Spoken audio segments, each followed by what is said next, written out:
요즘 현대 사회의 가장 큰 흐름 중에 하나가 뭐냐고 묻는다면은 미국도 마찬가지고 우리나라도 그런데 이거 전 세계적인 현상이라서 사실 뭐 다 똑같아요. 탈종교화 현상이 많이 일어나고 있다고 합니다.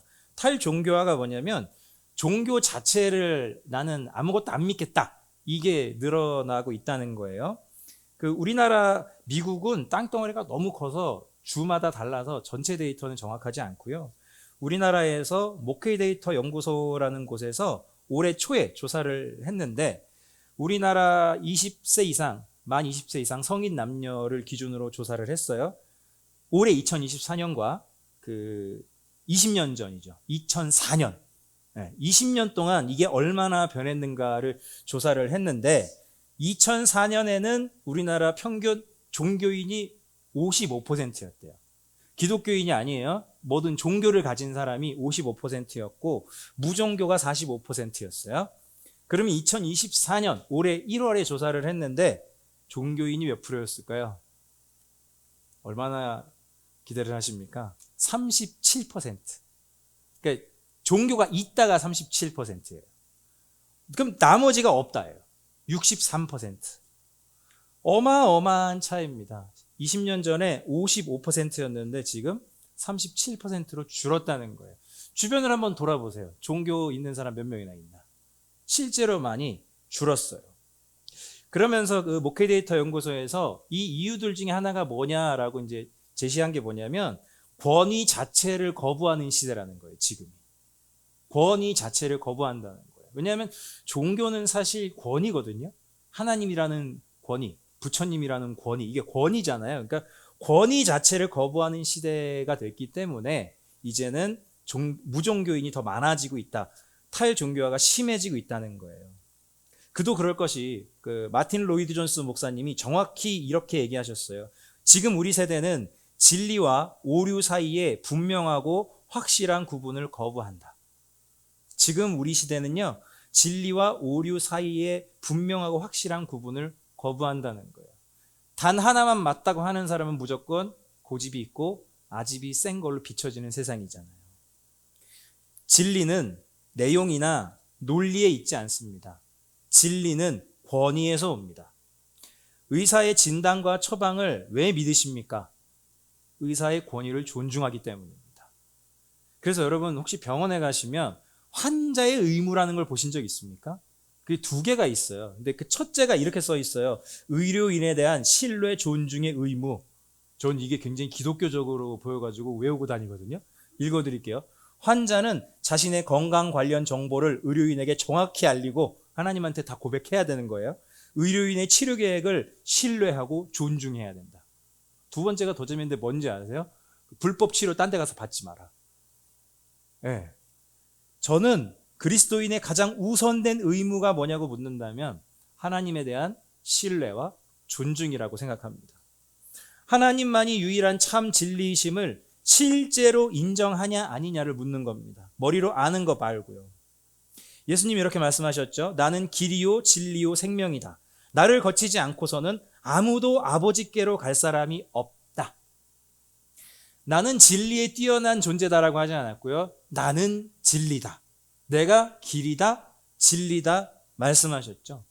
그래서 저는 이 말씀을 통해서 이렇게 사람들한테 말해요. 하나님은 옳은 일을 하시는 분이 아닙니다. 여기서 여러분이 시험이 생기거든요. 하나님은 옳은 일을 하시는 분인 줄 알아요. 하나님은 옳은 일을 하시는 분이 아니에요. 하나님이 하시는 일이 옳습니다. 하나님을 진리라고 생각하면 이 답이 나와야 돼요. 그런데 우리의 마음이 신앙생활을 하면서도 힘든 이유가 뭐냐면은 내가 생각할 땐 이렇게 돌아가야 옳은데 하나님 그렇게 안 해주시니까 하나님 나빠해요. 이게 제일 우리를 힘들게 하는 거예요. 근데 아니라고요. 하나님은 옳은 일을 하시는 분이 아니고요. 하나님이 하시는 일이 옳다는 거예요. 그분이 진리이기 때문입니다.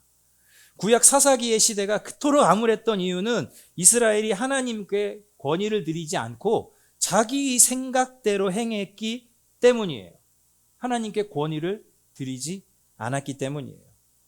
한번 제가 여러분에게 물어보고 싶습니다. 여러분은 옳은 일을 추구하고 계십니까?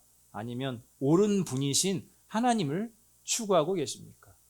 이 둘은 많이 다릅니다.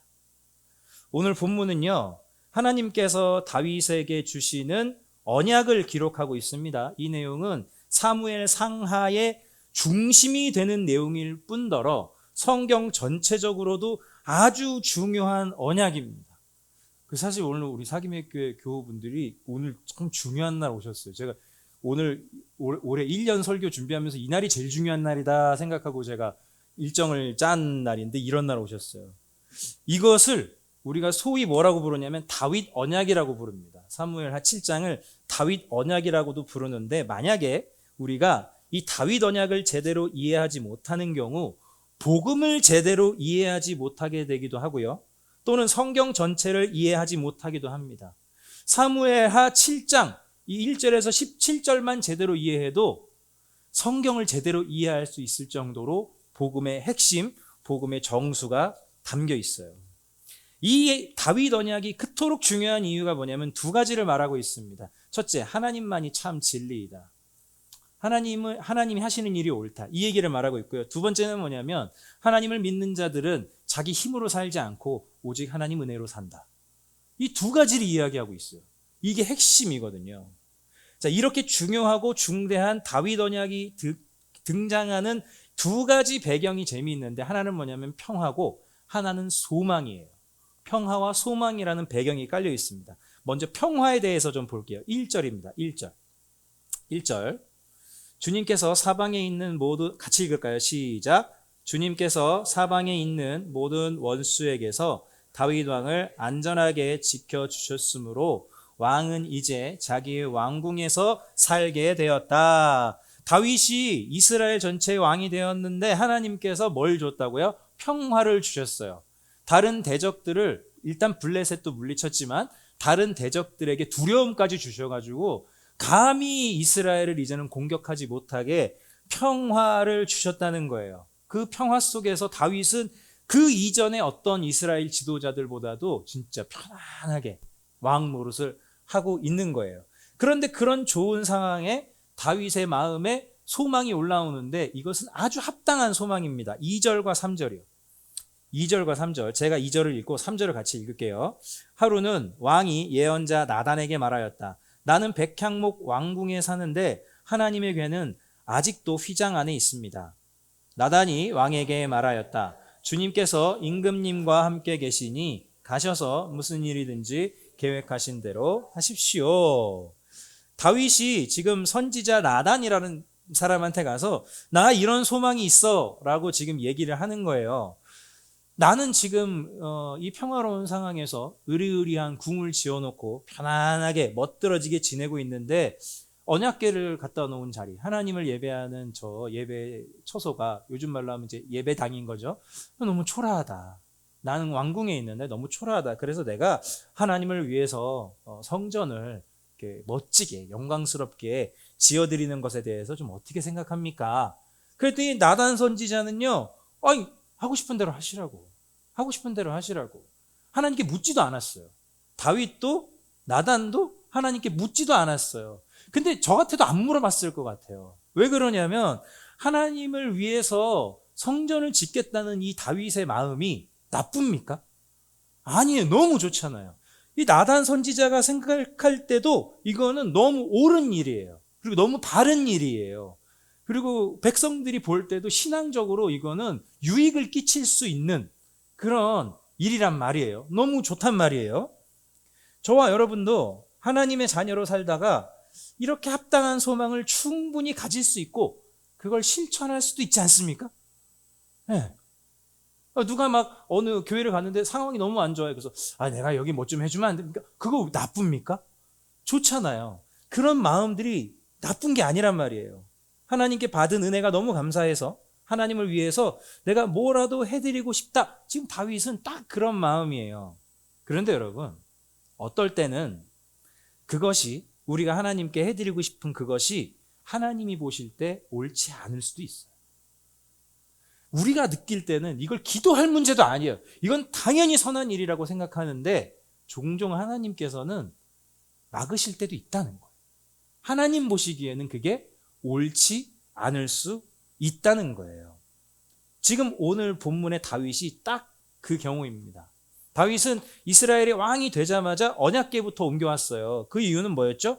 하나님께 내가 이 나라를 어떤 나라로 만들겠다? 하나님께 예배드리는 나라로 만들겠다. 하나님께 순종하는 나라로 만들겠다. 하나님이 왕이 되시는 나라를 꿈꿨다는 거예요. 그런 맥락에서 언약궤를 두어서 예배드리는 처소가 왕궁에 비해서 너무 초라하니까 마음이 불편한 거죠. 이런 마음으로 성전을 멋지게 지어서 거기서 하나님을 더 잘 예배하려고 하는 마음 전혀 잘못되지 않았어요. 우리가 느끼기에는. 다윗의 소망이 너무도 이치에 맞고 옳은 판단이었기 때문에 나단도 그냥 왕이 그런 마음 들으셨으면 하시라고. 지금보다 더 좋은 때가 어디 있냐. 하십시오. 라고 했어요. 그런데 그날 밤, 딱 그날 밤이에요. 성경에 보면요.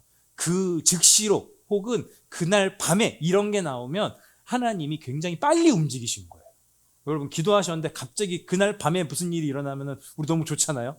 그런 것처럼 그날 밤에 그 즉시로 이거는 굉장히 큰 사인이에요. 자, 5절 한번 보겠습니다. 5절. 4절과 5절입니다.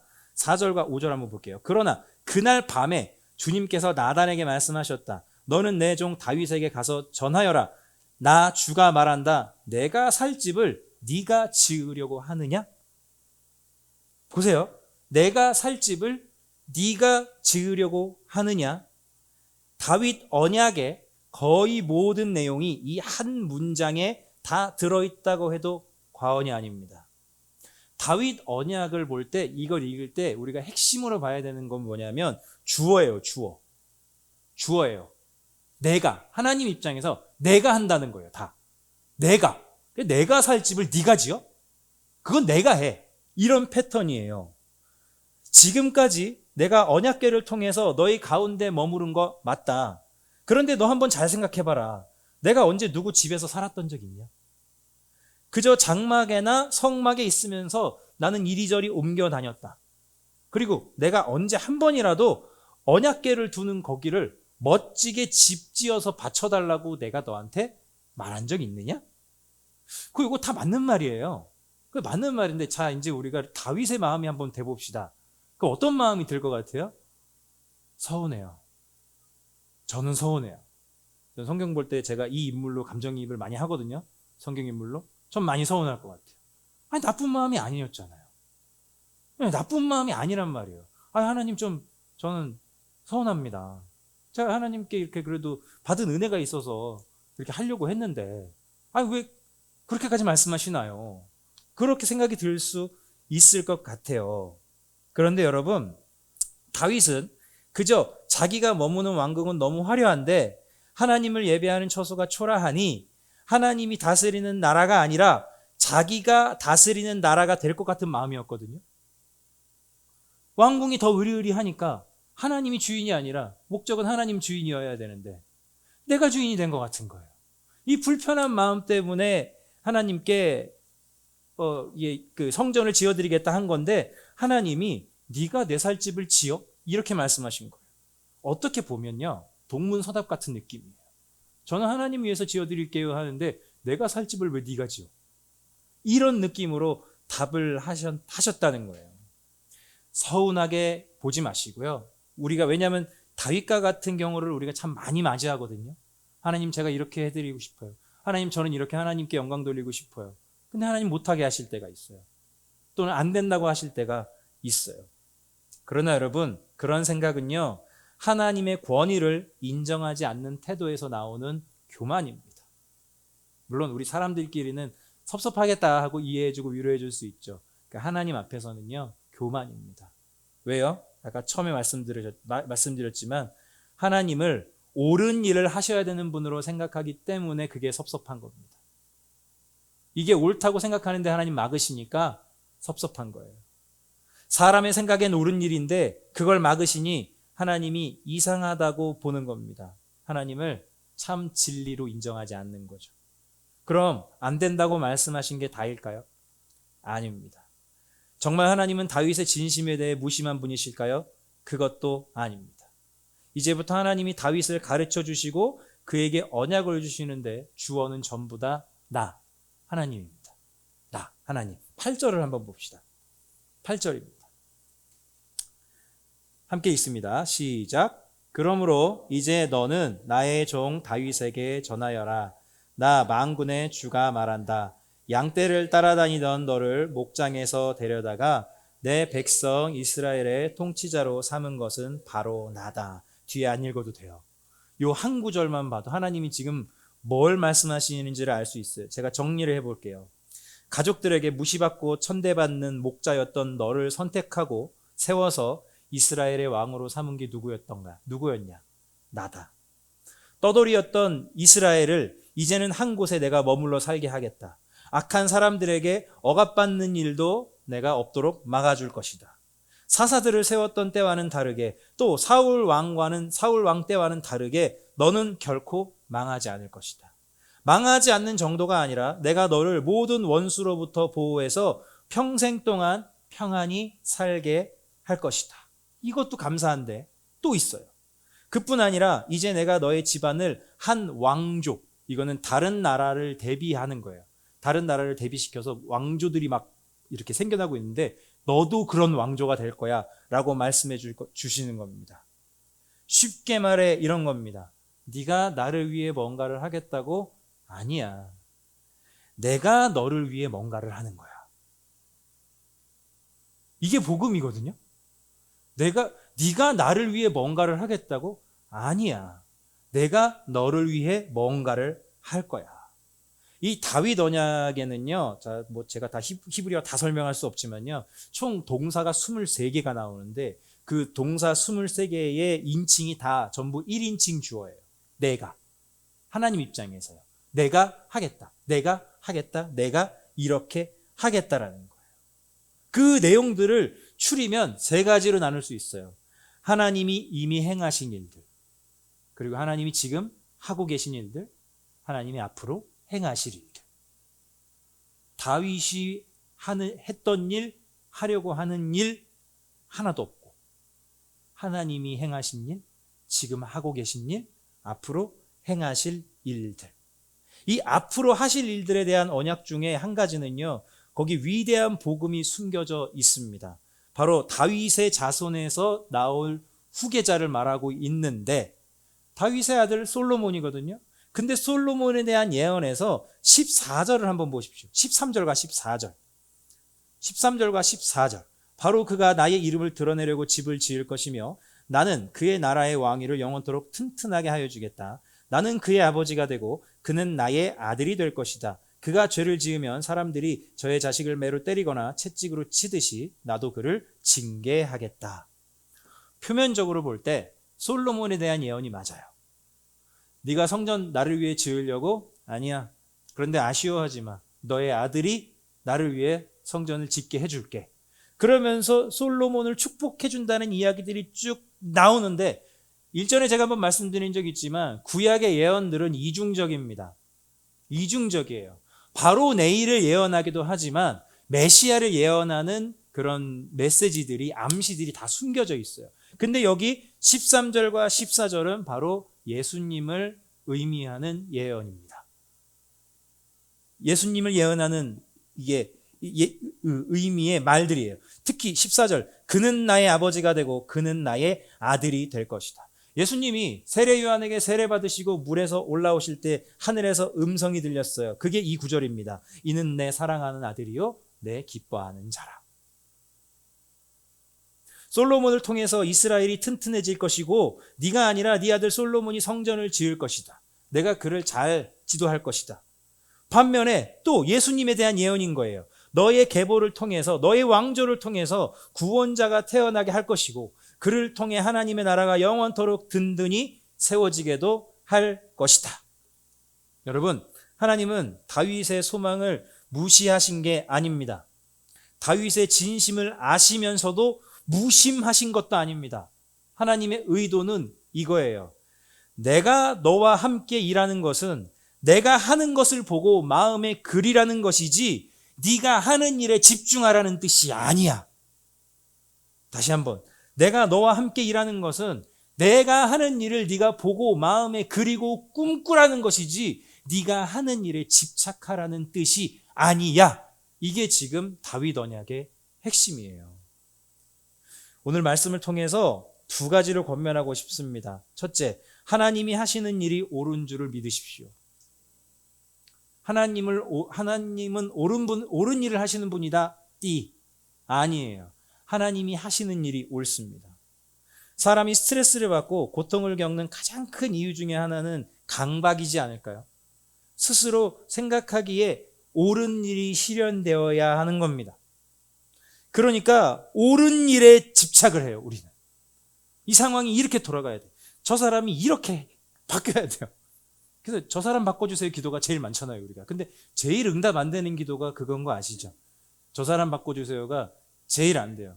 왜냐하면 옳은 일이 일어나야 된다는 강박 때문에 우리가 힘든 거거든요. 내가 생각하는 옳은 일이 실현되지 않으면 하나님이 나쁜 분이고 원망의 대상이 됩니다.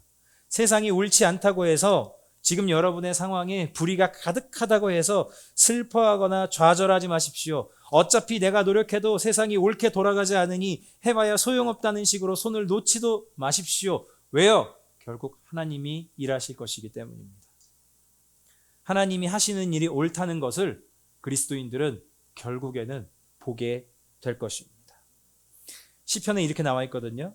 주님께서 집을 세우지 아니하시면 집을 세우는 사람의 수고가 헛되도다. 여러분이 열심히 세워봐야 하나님이 세워주시지 않으면 헛되다는 거예요. 한번 진지하게 질문해 볼까요? 우리가 옳은 일을 그렇게 따져요. 저도 사실 제가 여기 제일 걸리는 사람이고요. 목사가 제일 걸려요. 옳은 일을 제일 많이 따지는 사람이기 때문에. 근데 한번 따져볼까요? 예수님의 십자가는 옳은 일입니까? 하나님이신 예수님이 사람을 위해서 십자가에 달려 죽으시는 건 이치에 맞는 일입니까? 옳은 일입니까? 아니에요. 근데 그 일이 왜 옳은 일이죠? 하나님이 하신 일이니까. 우리는 이미 그 역설의 복음을 믿고 있어요. 하나님이 하시는 일이 옳다는 것을 믿고 있습니다. 그러니 여러분, 옳은 일을 추구하지 마시고 옳으신 하나님을 붙잡으십시오. 두 번째로 권면합니다. 하나님의 일을 생각하면서 사십시오.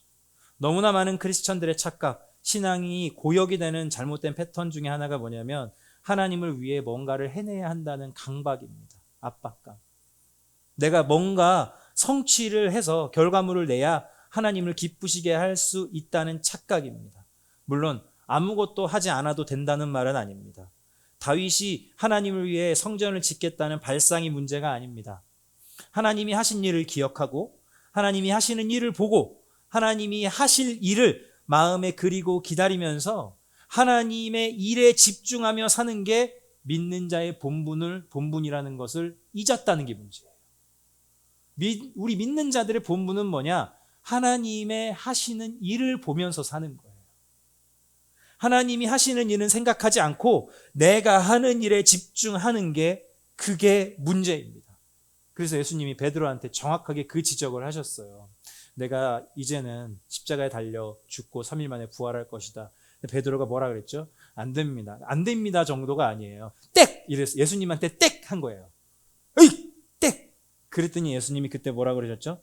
우리는 괜히 그 사탄아 내 뒤를 물러가라. 그것만 기억하자. 그게 중요한 게 아니라 그 뒷말이 중요해요. 이렇게 말씀하셨거든요. 너는 하나님의 일을 생각하지 않고 사람의 일을 생각하고 있다.